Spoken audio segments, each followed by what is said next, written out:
এবার আমি আসি যে এখানে 4 ধরনের ইনফ্লুয়েন্সারের কথা বলা হয়।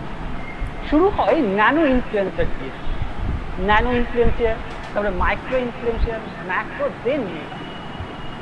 এখন হচ্ছে যে তার আগে আমি একটা কথা বলি যে এখন বা আগামী দিনে সোশ্যাল মিডিয়ার ইম্পর্টেন্স আর একটা জিনিসে বলে রাখি যে বিভিন্ন বড় বড় কোম্পানি, ছোট কোম্পানি থেকে বড় company, media house, even media, আজকে নিউজ পেপার বা মিডিয়া হাউস যদি আমরা দেখতে চাই, বা বিভিন্ন রকম ব্রডকাস্ট মিডিয়ার আমরা যদি বিশেষ করে মিডিয়া হাউসগুলো দেখতে, প্রত্যেকজনের কিন্তু কি হচ্ছে যে ওয়েব কন্টেন্ট বা ওয়েব প্ল্যাটফর্ম রয়েছে।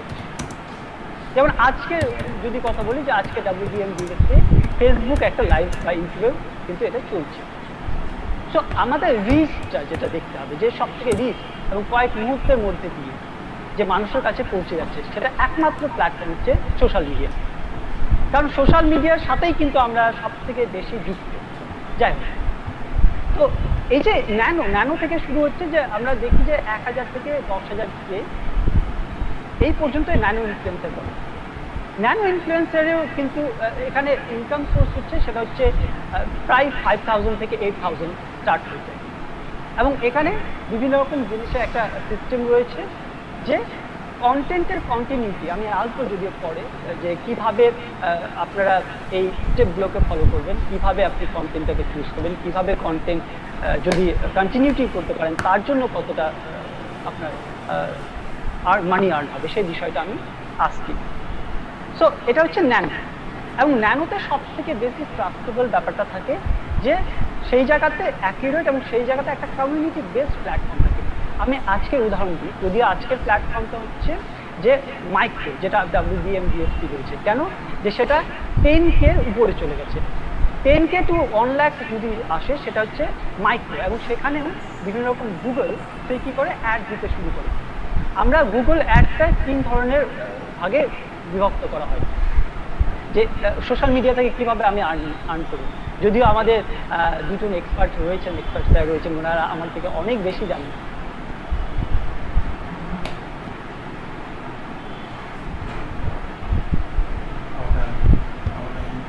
আলোচনা করছি। তো এবার মাইক্রোতে কি হচ্ছে, মাইক্রোটা কিন্তু কমিউনিটি বেসড। কারণ আজকে যারা সোশ্যাল মিডিয়া নিয়ে বা যারা যারা চাইছেন যে আমি কেরিয়ার তৈরি করবো, তারাই কিন্তু আজকে এই প্ল্যাটফর্মে বা ইউটিউব বা ফেসবুকটা দেখবে।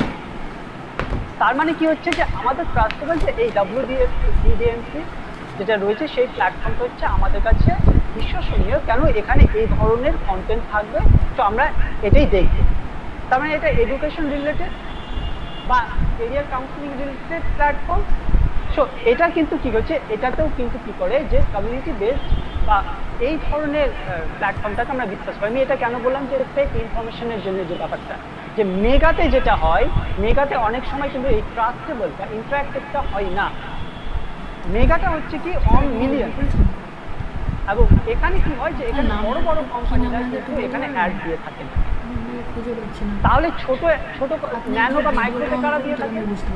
মাইক্রো এবং ন্যানোতেও কিন্তু বেশ কিছু বড় বড় কোম্পানি দিয়ে থাকেন। কারণটা হচ্ছে যে এই ন্যানো এবং মাইক্রোতে কি হয়, যে দেখেন যে কম পয়সায় কিন্তু তাদেরকে আমরা কি করতে পারছি, যে প্রায় ধরুন যে এটা 5,000 টাকা করে বা 10,000 টাকা করে ন্যানোতে রয়েছে, তাহলে 50টা সে কি করবে, ন্যানো যারা কন্টেন্ট ক্রিয়েটার তাদেরকে দিয়ে দেবে।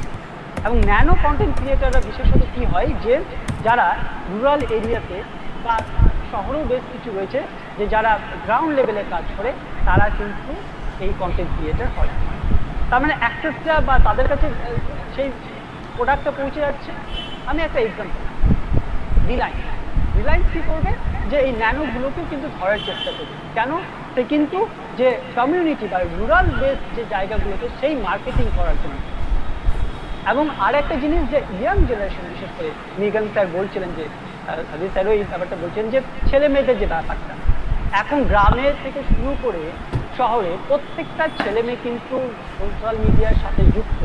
এবং সব থেকে বড় কথা, যে 5 to মানে যত 60 ইয়ার্স 70 ইয়ার্স প্রত্যেকজন মানুষ কিন্তু কি করছে, এই সোশ্যাল মিডিয়ার সাথে যুক্ত। তাহলে আমরা ইম্পর্টেন্টটা বুঝতে পারছি, যে ন্যানো শুরুটা কিন্তু ন্যানো থেকেই হবে। তাহলে ন্যানোরও সেই জিনিসটা ইম্পর্টেন্ট একটা পার্ট রয়েছে এবং শিগগিরই এখান থেকে একটা মানি আর্ন করা যাবে। কিভাবে করা যায় মানি আর্ন? 3 ধরনের থাকে। একটা হচ্ছে যে স্পন্সর, আর একটা হচ্ছে অ্যাফিলিয়েটেড মার্কেটিং, আর যেটা হচ্ছে গুগল অ্যাডটা প্রথমে থাকে।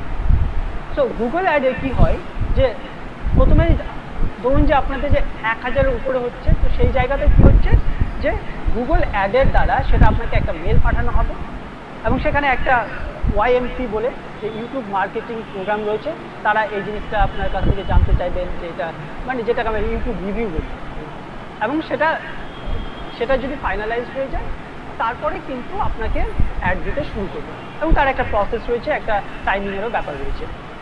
তারপর আপনি এটা থেকে তো একটা মানি আর্ন করছেন এবং তার সাথে সাথে দেখবে যে আপনার কন্টেন্টটা বেশ ভালো, তখন কি করা হয় যে স্পন্সর বেশ কিছু যারা কোম্পানি আছে তারা স্পন্সর করতে থাকে। এবং অ্যাফিলিয়েটেড মার্কেটিং বলতে আপনি ধরুন যে একটা কন্টেন্ট তৈরি করেছেন এবং সেখান থেকে একটা কোনো অ্যাড নিচ্ছে, মানে কোনো একটা অ্যাড নিচ্ছেন এবং তার লিঙ্কটা নিচে দিয়ে দিচ্ছেন, কিছুই না, লিঙ্কটা জাস্ট প্রোভাইড করছেন এবং সেই লিঙ্কের দ্বারা কি হচ্ছে যে মানুষ সেই কন্টেন্টটা জানতে পারছে এবং সেখান থেকেও কি হচ্ছে যে অ্যাফিলিয়েটিং মার্কেটিং এটাকে বলা হয়। বিশেষ করে বিভিন্ন রকম ইনস্টিটিউট, বিভিন্ন রকম যে হসপিটাল যেগুলো প্রাইভেট সেক্টর, সেগুলোতে ইউজ করা হয়। আমার সময় কম, তো আমি তাড়াতাড়ি একটু এক্সপ্লেন করার চেষ্টা করছি। এবার হচ্ছে যে সো তাহলে এটা হচ্ছে প্রসেস, যেভাবে আমরা তাড়াতাড়ি কিন্তু কি করতে পারবো যে ইউটিউব থেকেও কিন্তু আমরা এইভাবে মানি আর্ন করতে পারবো। এবার আমি আসি যে কয়েকটা জিনিস, যেটা হচ্ছে যে কোন কোন সেক্টরে কিন্তু এই জায়গাটা রয়েছে বা কোন কোন প্ল্যাটফর্ম রয়েছে যেখানে কন্টেন্ট সোশ্যাল মিডিয়াতে কাজ করা যায়।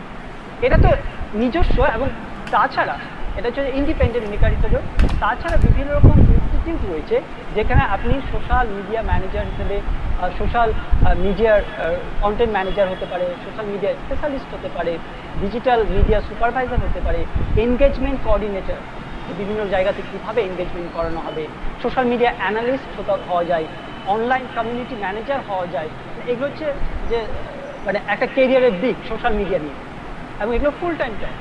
তারপর হচ্ছে public relations manager through online, যেটা ডিজিটাল মার্কেটিং ম্যানেজার হওয়া যায়, ব্র্যান্ড ম্যানেজার হওয়া যায়, ব্র্যান্ড অ্যাডভোকেট হওয়া যায়, এবং বিশেষ করে অনলাইন কমিউনিকেশন ডিরেক্টর হওয়া যায়, সোশ্যাল মিডিয়া স্ট্র্যাটেজিস্ট হওয়া যায়, যেটা বিশেষ করে ক্যাম্পেইনিং, বিভিন্ন রকম ক্যাম্পেইনিংয়ের সঙ্গে সময় খুবই দরকার হয়, এবং social media marketing manager. So এটা হচ্ছে কি যে এতগুলো প্ল্যাটফর্ম রয়েছে যেখানে দরকার।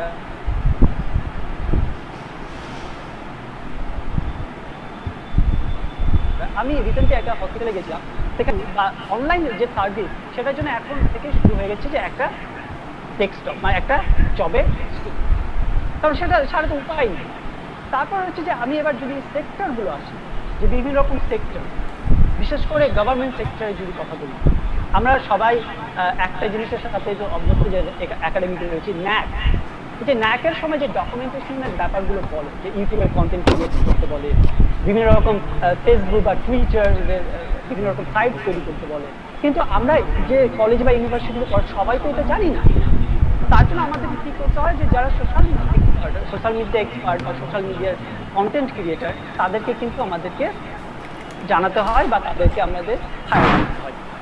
তো গভর্নমেন্ট সেক্টর, রেলের আমরা সবাই দেখছি, রেলের যে কন্টেন্ট ক্রিয়েটার সোশ্যাল মিডিয়ার বিভিন্ন রকম ইনফরমেশন দেওয়ার জন্য, SMS পাঠানোর জন্য, ফেসবুকে জানানোর জন্য, টুইটারে জানানোর জন্য, ইনস্টাগ্রামে জানানোর জন্য, প্রত্যেকটা জায়গাতে রেলের যে কন্টেন্ট ক্রিয়েটারের জন্য দরকার হচ্ছে। হসপিটালের বিভিন্ন রকম যে অ্যাওয়ারনেস প্রোগ্রামের জন্য, কারণ এখন ফিজিক্যালের থেকে ইম্পর্টেন্ট হচ্ছে অনলাইন, এই ব্যাপারটা মানুষদের মাথায় রাখতে হবে। বিভিন্ন রকম অ্যাওয়ারনেস প্রোগ্রাম, তারপর হচ্ছে আরও বিভিন্ন রকম যে গভর্নমেন্ট, যে আমাদের মিনিস্ট্রি, বিভিন্ন রকম ডিপার্টমেন্ট রয়েছে, গভর্নমেন্ট সেক্টর রয়েছে, প্রত্যেকটা জায়গাতে সোশ্যাল মিডিয়ার স্ট্র্যাটেজিস্ট বা সোশ্যাল মিডিয়া এক্সপার্টের দরকার হয়।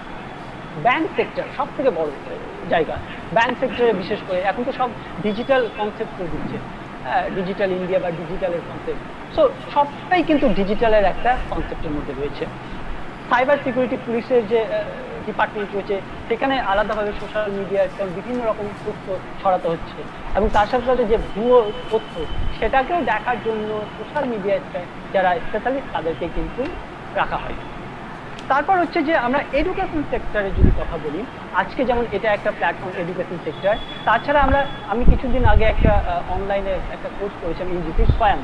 এটা স্বয়ং কোর্স করতে গিয়েও টেলিগ্রামের যে কনসেপ্টগুলো বা ইউটিউব চ্যানেল আমাকে বলে দিল যে এখান থেকে দেখবেন, আপনাদের কন্টেন্ট দিয়ে দেওয়া হলো। তো এই যে এই কোর্সটা করার জন্য কি হচ্ছে যে আমাকে ইউটিউবে দেখতে হচ্ছে। সো ইউটিউবের মধ্যে যে কন্টেন্টটা দরকার হচ্ছে, তো সেখানেও অনেক ছাত্রছাত্রীদেরকে নেওয়া হয়, অনেক সোশ্যাল মিডিয়া যারা নিয়ে এক্সপার্ট, যারা পড়াশোনা করেছে তাদেরকে নেওয়া হয়। এছাড়া ইউপিএসসির যে বিভিন্ন রকম আমরা প্রোগ্রাম দেখি, আজকের দিনে দাঁড়িয়ে আমি দুটো এক্সাম্পল দিতেই পারি। তার মধ্যে একটা হচ্ছে আনএকাডেমি এবং বাইজুস, সব থেকে বড় একটা জায়গা করে নিয়েছে তারা, মানে রিটেন ব্লগ লিখেও এবং তার সাথে সাথে বিভিন্ন রকম ইউটিউবের প্রোগ্রামের মধ্যে দিয়ে এবং বিভিন্ন রকম কন্টেন্টের মধ্যে দিয়ে আজকে নেট সেট থেকে শুরু করে ইউপিএসসি প্রত্যেকটা জায়গায় তারা কি বলে ছেয়ে আছে। সো এবং কয়েক হাজার আমার কয়েকজন পরিচিত তারা বাইজুসে কাজ করছে social media strategist, content writer হিসেবে। এছাড়াও রয়েছে প্রাইভেট সেক্টর, বিভিন্ন রকম ইনস্টিটিউশন রয়েছে, প্রাইভেট ইউনিভার্সিটি বিশেষ করে তারা যতটা পারে যে সোশ্যাল মিডিয়াটাকে ইউজ করার চেষ্টা করে। তারপর হচ্ছে যে ইউটিউবে ব্যাংক সেক্টর প্রাইভেটের ক্ষেত্রে যায়। এবং সব থেকে বড় যে জায়গা হচ্ছে পলিটিক্যাল ক্যাম্পেইনিং। পলিটিক্যালের যে আজকের জায়গাতে দাঁড়িয়ে পলিটিক্যাল বিভিন্ন জায়গায় পলিটিক্যাল ক্যাম্পেইনিং বলা হোক, পলিটিক্যাল যে অ্যাড বিভিন্ন জায়গাতে কিন্তু কি হচ্ছে যে সোশ্যাল মিডিয়ার আশ্রয় নেওয়া হচ্ছে। সো এই জায়গাগুলো বিশেষ করে রয়েছে। আমি আর জাস্ট 2 মিনিট নিয়ে আমি স্যার ঠিক আছে, আমি আরো কয়েকটা প্রশ্ন করে নেব আপনাকে। মিট হয়ে গেছে, আপনি শেষ করুন, তারপর কয়েকটা প্রশ্ন করে নেব। একদম একদম। এবার হচ্ছে যে আমি এবার বলি যে কয়েকটা স্টেপস, আমি স্টেপসের কথা বলি, কারণ এত সময় কম সময়ের মধ্যে সবগুলোকে ডিফাইন করা সেটা মুশকিল হয়ে যায়, বাট আমি শর্টে বলছি। এক হচ্ছে যে প্রথমে একটা নিজের যে কন্টেন্টকে চুজ করে নিতে হবে যে আমি কোন কন্টেন্টটাকে ভালোবাসি। আর এটার মধ্যে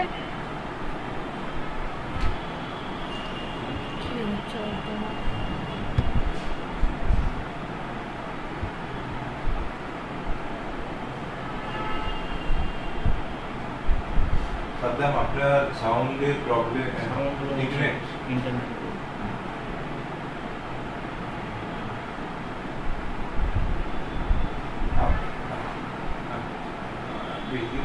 আমরা শুনতে পাচ্ছেন? শুনতে পাচ্ছেন? হ্যাঁ হ্যাঁ স্যার। এবার হচ্ছে তার মধ্যে দিয়ে তো কন্টেন্টটাকে মানে ভালোভাবে এটাকে বাছাই করা বা চুজ করে, এটা খুব ইম্পর্টেন্ট। আজকের দিনে আমি দাঁড়িয়ে যদি কিছু কন্টেন্টের কথা বলি, যেমন হচ্ছে teaching, fashion, training, travel, food, photography, job finding, তারপর টেকনোলজি নিয়ে, গেমিং একটা বড় জায়গা। গেমিং আজকাল চলছে, কেন আমি এটাকে যদিও ব্যাড ইম্প্যাক্ট রয়েছে, অথচ সেটা মানির একটা আর্ন করা একটা বড় জায়গা। সো এইসব মোটিভেশনাল স্পিকার, কেরিয়ার কাউন্সিলিংয়ের কনসেপ্ট, এগুলো সবগুলোই কিন্তু একটা কন্টেন্ট রয়েছে যেটার মধ্যে দিয়ে আমরা কিন্তু কী করতে পারবো যে নিজের কন্টেন্ট ক্রিয়েটার হিসেবে কাজ করতে পারবো। এবং আর একটা হচ্ছে ইনস্টাগ্রাম, সব থেকে বড় জায়গা। ইনস্টাগ্রাম থেকে শুধু ইনস্টাগ্রামে প্রচুর ছেলেমেয়ে কিন্তু আজকে মানি আর্ন করছে। ফেসবুকে একটা নতুন করে রয়েছে রিলসও প্রচুর ইনকাম, শর্ট ভিডিও। আমি হঠাৎ দেখছি যে একটা যে কিছুদিন আগে দেখছিলাম ইউপিএসসিতে ফার্স্ট র্যাঙ্কার টপ 1 থেকে, মানে 1972 থেকে 2021 পর্যন্ত যে র্যাঙ্ক হোল্ডার, তাদের নিয়ে একটা রিলস তৈরি করা হয়েছে এবং সেখানে দেখছি 1 মিলিয়ন ভিউয়ার। সো ইন্টারেস্টিং যে ব্যাপারটা কারা দেখছে, যারা সত্যি যারা সেই ব্যাপার নিয়ে চর্চা করছে বা দেখছে। সো এই পুরো কনসেপ্ট হচ্ছে এর মধ্যেই রয়েছে আজকের মতো এখানে, এবং আশা করি যে অনেকটা হেল্প হবে। Thank you. সাদ্দাম, অনেক ধন্যবাদ। আপনি অনেকগুলো প্রশ্ন উত্তর আমি অলরেডি দিয়েছি।